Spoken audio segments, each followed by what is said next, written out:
ये जो निरीक्षण था ये मुख्यतया दो चार बिंदुओं पे केंद्रित था।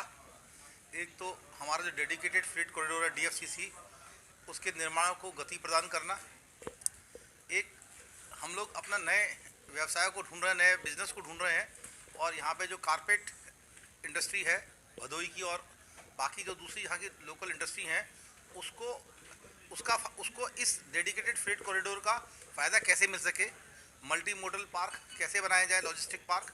और हमने यहाँ पे जो DRM साहब हैं उनको निर्देश दिए हैं कि सोननगर में और DDU में ऐसे मल्टी मोडल लॉजिस्टिक पार्क का निर्माण किया जाए, जिससे कि जो हमारे वाराणसी और DDU के अन्य जगहों की, सोननगर, देहरी ऑन सोन की जो विदेश माल निर्यात होता है, उनका एक ड्राई पोर्ट इस्टेब्लिश किया जाए और यहाँ से सीधा माल किसी भदोई वाले कर्मचारी को, किसी बिजनेसमैन को अपना विदेश में निर्यात करना है तो वो इस अब डेडिकेटेड फ्रेट कॉरिडोर बनने से वो अपने कंटेनर उसके घर में आएगा, उसकी फैक्ट्री में आएगा, उसमें वो कंटेनर डालेगा और यहाँ से सीधे हमारे मल्टी मोडल लॉजिस्टिक पार्क से, जो कि DFCC हम रेलवे के साथ मिलकर बना रहा है, उसके साथ वो सीधा नावाशेवा पोर्ट या जो दूसरे पोर्ट हैं वहाँ पहुँचेगा और यहाँ की एक जो इकोनॉमी है उसको, अर्थव्यवस्था है बनारस की और इस मंडल की, उसको एक बहुत बड़ी ऊर्जा प्रदान करेगा।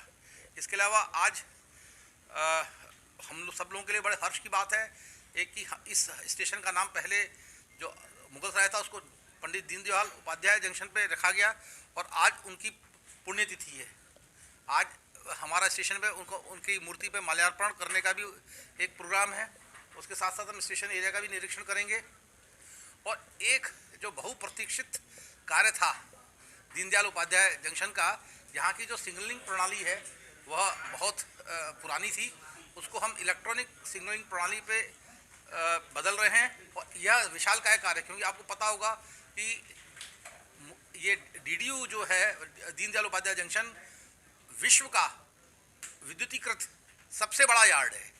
यह एक छोर से दूसरे छोर तक इसकी लंबाई 12 किलोमीटर है और इसका एक सिग्नलिंग प्रणाली अपने आप में एक बहुत क्लिष्ट पद्धति होती है। उसको हम इलेक्ट्रॉनिक उसमें स्विच ओवर कर रहे हैं, जिससे कि हमारा यातायात सुरक्षित और त्वरित हो जाएगा।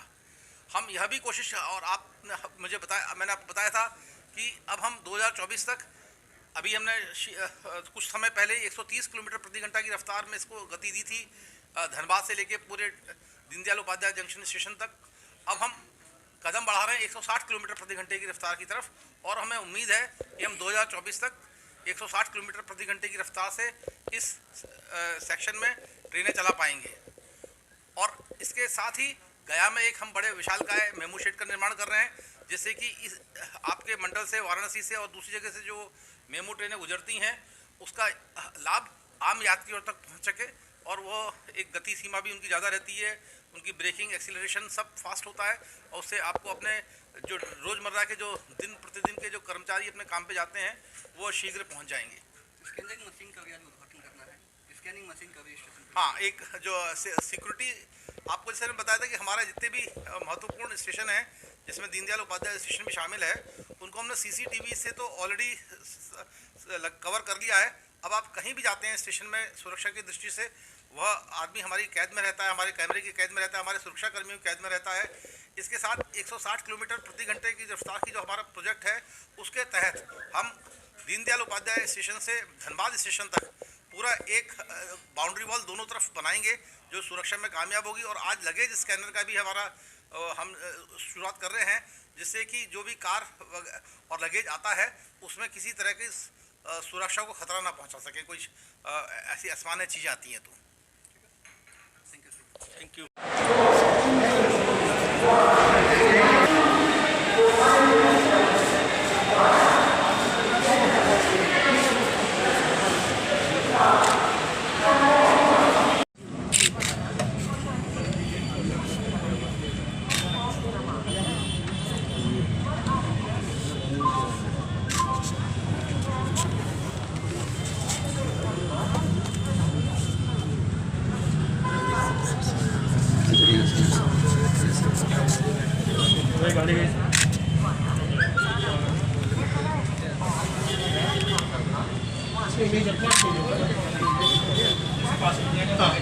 जो व्हीकल जाते हैं। चलिए।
सारे अंडर केस की इमेज, आपके ड्राइवर की इमेज और रजिस्ट्रेशन प्लेट की इमेज आ जाती है।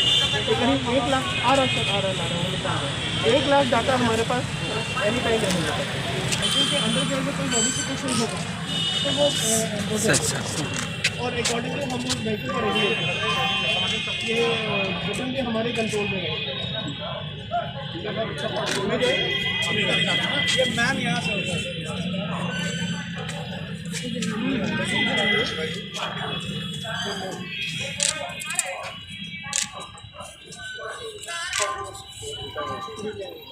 एक और गाड़ी जेम्स आपकी गाड़ी जी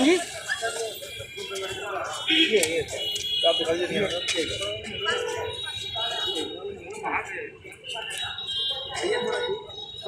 थोड़ा सा दूरी करे, ऐसे करिए ना, थोड़ा सा दूर से कवर। चलिए आ जाइए।